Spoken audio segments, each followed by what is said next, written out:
Barasat government college থেকে আমি BA pass করতে লাস্টে পরীক্ষাটা হলো ওটা আমার পাস হয়নি, সেকেন্ড ইয়ার পর্যন্ত করেছি, ফার্স্ট ইয়ার ধরে করোনা শুরু হয়ে গেল। তবুও সেই আশীর্বাদ আমি সবার কাছ থেকে পেয়েছি। খুব কষ্টের মধ্য দিয়ে আমরা দাঁড়িয়ে আনন্দে মোটামুটি আমার নিবরাপুরে আমাদের এখন আমাদের 11টা ক্লাস চলছে, তারা কিছু কিছু সবাই আসছে। আমি সবার কাছ থেকে মানে মহামায়াদি আমাদের রীতাদি মহামায়াদি, তারপরে আমাদের যারা যারা আমাদের মানে দায়িত্বে রয়েছে কবিতা সাহ, ওনাদের প্রেরণায় আমরা অনেক অনেক দূরে এগিয়ে গেছি। এরপর হয়তো ছেলে মেয়ে হয়ে যাওয়ার পরে কিন্তু 2019 চলে এসে পরে ছন্দা ছন্দাকে ছন্দে ছন্দে চলে নিজের জীবনটাকে সুন্দর করে গুছিয়ে নিয়েছে। খুব কষ্ট লেগেছিল ছন্দা যখন ওর সঙ্গীকে হারিয়ে ফেলেছিল, কিন্তু সে সঙ্গীকে হারিয়েও কিন্তু উদ্যম হারিয়ে ফেলেনি। খুব সুন্দর ছন্দা আর বর্ণা, কি বলবো, দুই মানিক। হ্যাঁ, সাউথ কলকাতাতে এগিয়ে নিয়ে চলেছে, খুব ভালো কাজ করে এবং খুব ভালো সাংস্কৃতিক প্রোগ্রাম করে এবং ক্লাসও করে। সন্ধ্যাকে সম্পর্কিত করে নিলাম, ভীষণ ভালো মেয়েরা। নিজেদের কোনোদিন নাচ শেখেনি, গান শেখেনি, আবৃত্তি শেখেনি, সবটাই করোনার পর তারা আমরা পারি তো। এরা কিন্তু আমাদেরকে দেখিয়ে দিচ্ছে কিভাবে নিজেদেরকে আরো বেশি এগিয়ে নিয়ে যাবে। এটা হচ্ছে কি আমাদের কল্যাণ সেন্ট্রাল কলকাতা, বহু সেন্ট্রাল কলকাতায় তো অনেক দাবাব ছিল, অনেক দাবাব ছিল। দাবাবকে অতিক্রম করেছে, ডমিনেশন অতিক্রম করে এরা আজও সংগঠনকে তাই কল্যাণের দিকে অনেক অনেক ধন্যবাদ। পরের জন হচ্ছে গিয়ে দীপালি। হ্যাঁ, দীপালিকে আমি ভীষণ বকি, আবার ভীষণ সত্যিকারের উদ্যম আছে, প্রচুর উদ্যম আছে, প্রচুর ছোটাছুটি করে, কিন্তু সামর্থ্য, আর্থিক সামর্থ্য করবো এটা লজ্জার বিষয় নয়, কিন্তু প্রতি মুহূর্তে চেষ্টা করে কিভাবে কোথায় আরো এগিয়ে নিয়ে যাওয়া যায়। এবং দিদি যখন সাহায্য পায় না কোথাও থেকে আমাকে 10বার ফোন করে বলে, দিদি এখানে করবো, কাউকে পাচ্ছি না, তুমি আসবে তো। কখনো কখনো বকেই, কিন্তু আমার ভালো লাগে ওর এই উদ্যমকে, হার মানা হার এগিয়ে নিয়ে যাওয়ার ইচ্ছাকে, এগিয়ে যোগাযোগ করবার সাহস করি। তাই আমি দীপালিকে যেমন স্নেহ করি, শাসনও করি, ভালোবাসি, কাছে। ও সবাইকে তো আমি আমার আজকে ফ্যামিলিগত ব্যাপারে হোক এবং আমার গতকালটাই খুব অসুবিধার মধ্যে আছে, কিন্তু তার মধ্যে দিয়ে এখানে এই ডাক দিয়েছে দিদি, আমি না বলে আসতে পারলাম না।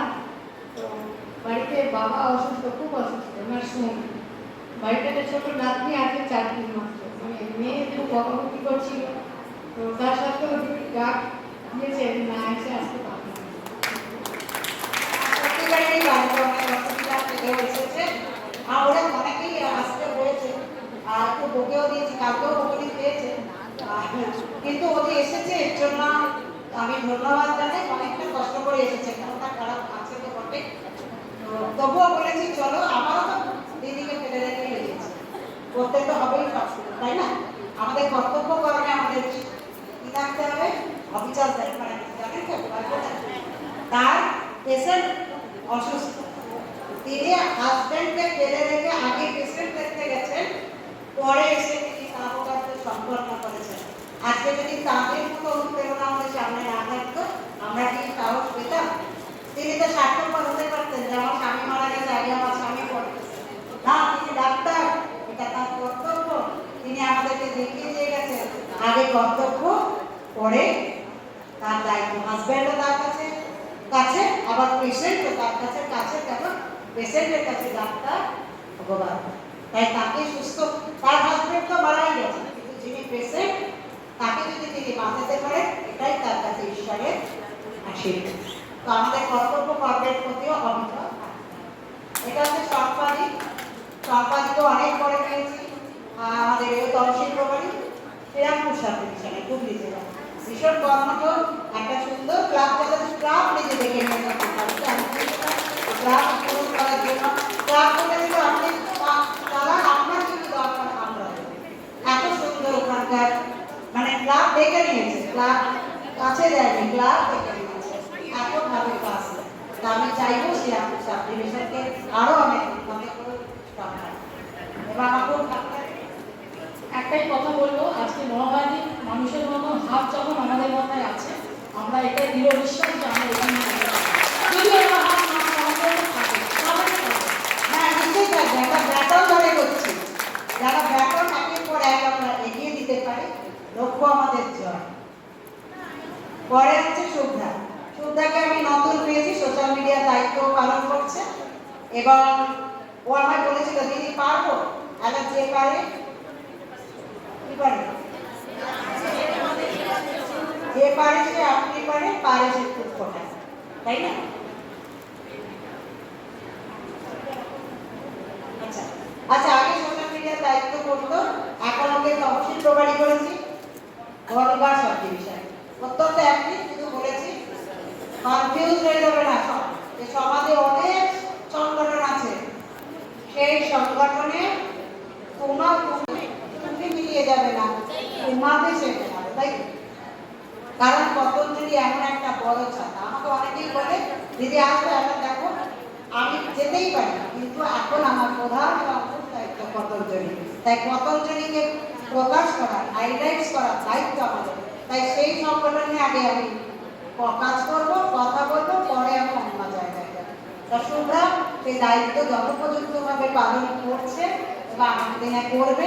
আমি আশা করি এখনো সব কিছু শিখে যায়নি, আরও একটু শিখে শিখে এগিয়ে যাবে এবং ভীষণ ভালো মেয়ে আগামী দিনে এমনভাবে তৈরি করুক যাতে করে আমরা আমার এই দায়িত্বটা যেন দিয়ে যেতে পারি, এমনভাবে নিজেকে তৈরি করো আমার বিধানেই আমি আমার এই দায়িত্ব কাউকে দিতে, কিন্তু তাকে আমার কাছে প্রমাণ করতে হবে সে আমার উপযুক্ত, যাতে করে আমি হৃদয় দিয়ে বলতে পারি যে দিদি এনাকে দিন, তিনি কিন্তু সংগঠনকে আরো অনেক কিছুতে নিয়ে যেতে পারবে আমার ছেলে। তাই আমি আশা করবো তো ঠিকভাবেই নিজেদেরকে প্রতিষ্ঠিত। দিদির কাছে যত বকা খাবো মনে করবো তত আমার কাছে আশীর্বাদ। আমি চাইবো বেশি বেশি করে আমাকে দিদি বকুক, যাতে আমি বেশি করে শিখতে পারি। তো সব থেকে বেশি ভালো লাগছে যোগে এইভাবে আসার পর আমরা সত্যি এখানে বলছি যে মেয়েরা পারে, বিয়ের পরেও পারে, সেইভাবে তাদেরকে সময় দেওয়া হয় না বা নিজেরা সেইভাবে তৈরি হতে পারে না, যতটা ছেলেদেরকে সামনে আগিয়ে রাখা হয় সমস্ত কিছুতে, মেয়েদেরকে কিন্তু সেই সময়টা সুযোগটা কিছুই দেওয়া হয় না। তো আজকে এইটুকু আমিও সুযোগ পেয়েছি, অনন্যা বলছে আমিও মাধ্যমিকে দেওয়ার পরেই বিয়ে হয়েছে, তারপরে দুটো বাচ্চা আছে, মাস্টার ডিগ্রি করেছি, তারপরে মানে ছোট মেয়ে হওয়ার 1 মাসের মধ্যে আমি ফাইনাল মাস্টার ডিগ্রি ফাইনাল করেছি। তো সবাইকে অনেক অনেক ধন্যবাদ, যোগের মধ্যে এসে এটা সম্ভব হয়েছে, এটাই হচ্ছে বলার ছিল। ধন্যবাদ সবাইকে। আমাদের কাছে অনুপ্রেরণা, সমস্যা